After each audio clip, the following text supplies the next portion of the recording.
Are you planning a pregnancy? Then preconception, you should know the 4 important points.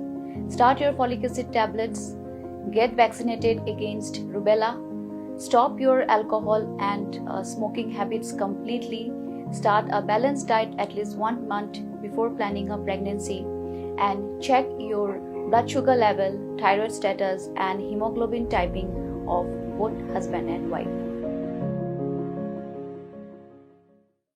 Hadin ke jenglap jongka office jongka Commissioner of Food Safety bakadon ke jeng injek da kadawai Formalin ha ki dohkha ki wanrah na sabar ke jylla ki balak pat ban keta ya ka kot ke khia ka jong ki pat ba ki babam ya ke dohkha ha kasi pele jo kata yo ka sarkar jylla kala khang ban wanrah ki dohkha ki nabar jylla hadu khatsan singi.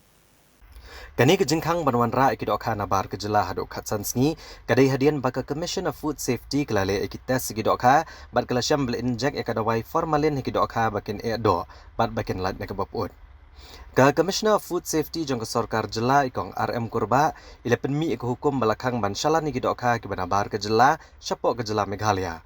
Namar ba kan bu ke jeng ma bat kan ketaru ka kot ke kya jo ki pat ba ki babam ki dohkha ki bel injek da kadawai Formalin.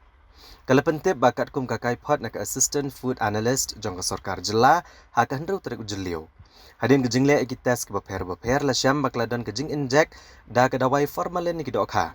Ka belong ka bi ka baklan bor bat ka ban ketajur ka kot ka kya ki pat ba. Ka jeng khayi bat jeng de ki dohkha bel injek da ka Formalin dan ni kinu ki dawai baneda ki dohkha nak jeng put.